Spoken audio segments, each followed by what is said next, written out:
کرنے والے اور رسول اللہ صلی اللہ علیہ وسلم کے غلام، اپنے جذبہ ایمان کے ساتھ نہ کسی ایٹم بم کے محتاج ہیں، نہ کسی دنیائی طاقت کے محتاج ہیں۔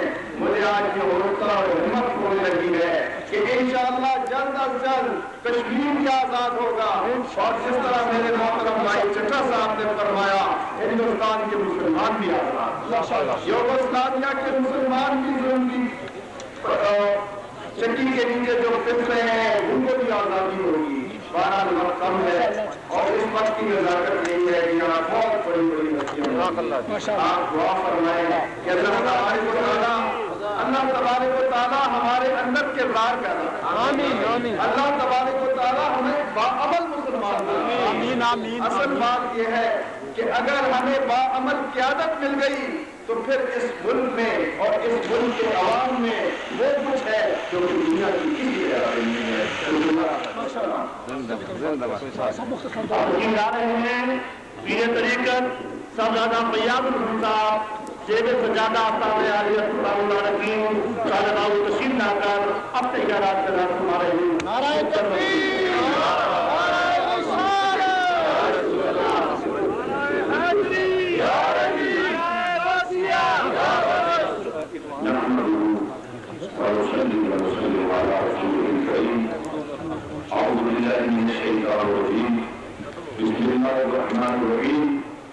ان اکرمکم عند اللہ اتقاکم، صدق اللہ مولانا العظیم، صدق رسول النبی الکریم۔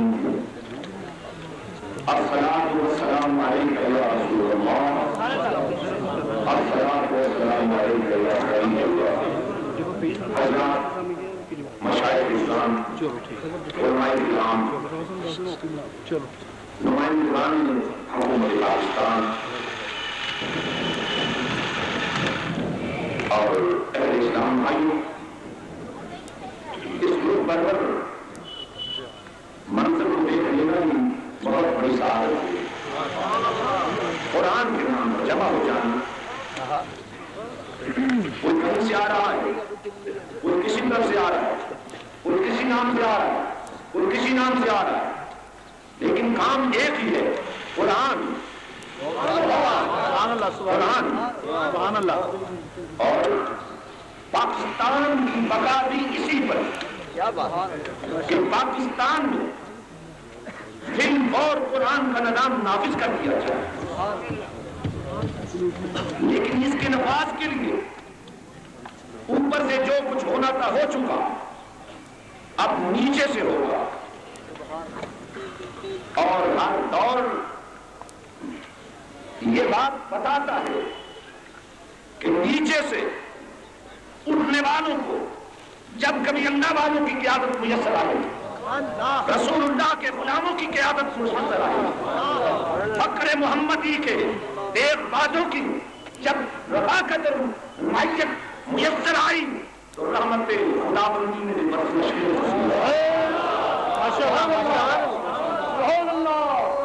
قرآن ہی کا فیصلہ ہے۔ اللہ کی بارگاہ میں عزت کمایا تقویٰ ہے،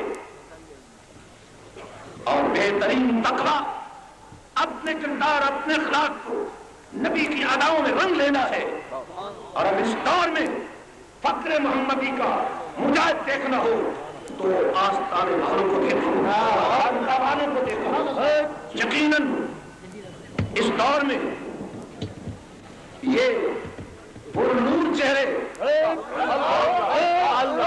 یہ چہروں پر نبی کی سنت کی بہار ہے، یہ ذکر الہی کی صدائیں اور عشق رسول کے نشہ میں سرشار کہ مجاہدین اسلام کا کبھی مری کی طرف آنا، کبھی لاہور کی طرف جانا، کبھی آستانہ بنگ پر جانا، کبھی بغداد کے پالی کے پاس جانا، اور یقیناً آج کی بزم کا سربراہ اور آج کی بزم کا سرخیر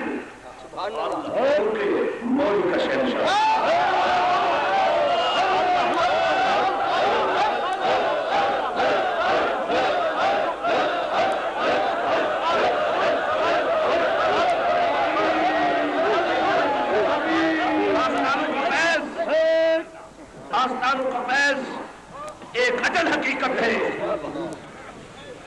آستانوں پر آنے والوں کے دل جڑتے ہیں، دل دریا سمجھ اٹھوں گے، کون دلاں چاڑے بچے بیڑے بچے جھیڑے بچے ہی منچ مہانے ہوں، 14 طبق دلے کے اندر تمبو وانگن تانے ہوں، اندہ جو محرم ہو دے حضرت باہو سوئیو رب پچھانے ہوں۔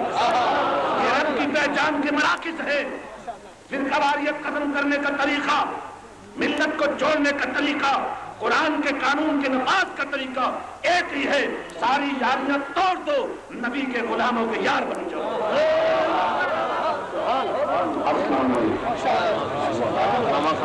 ابلا تحقیق تشریف لا رہے ہیں، نفاذ فقہ جعفریہ کے امیر جناب صاحب علامہ ساجد نقوی صاحب تشریف لا رہے ہیں، علامہ ساجد نقوی صاحب۔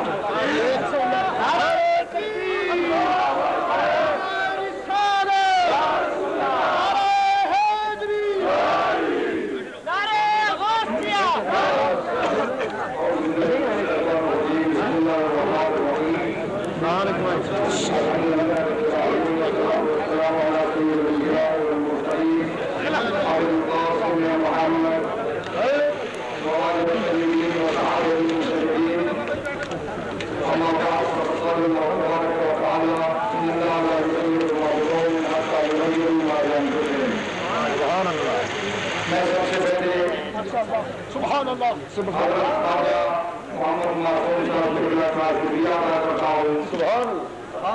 ان کی زبان کی شیرین اور دل کا خلوص ہمیں یہاں کھینچ کے لایا۔ میں سمجھتا ہوں کہ یہ ایک ایمان افروز اور روح پرور اجتماع ہے۔ اس وقت اس قسم کے اجتماعات کی، ایسی محفلوں کی انتہائی اشد ضرورت ہے جس میں وہ کام کیا جائے جو پیغمبر اکرم نے کیا ہے۔ میں سمجھتا ہوں کہ خواجہ صاحب نے سیرت پیغمبر کو زندہ کیا۔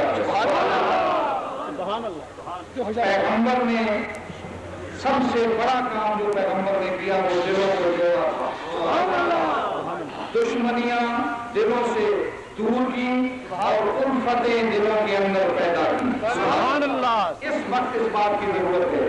میں سمجھتا ہوں کہ آج وقت ہے، مختصر چند جملے میں عرض کروں گا کہ اس وقت اتحاد و اتفاق کی جتنی ضرورت ہے پاکستان کی سالمیت و استحکام کے لیے کبھی کسی وقت ضرورت نہیں تھی۔ سبحان اللہ۔ سب سے زیادہ ضرورت اس وقت ہے، اور میں سمجھتا ہوں کہ اس کی عملی شکل تب ہو سکتی ہے جب ہم مل کر ایک دوسرے کے عقائد کا، ایک دوسرے کے نظریات کا، ایک دوسرے کے رسوم کا، ایک دوسرے کی عبادات کا احترام کریں۔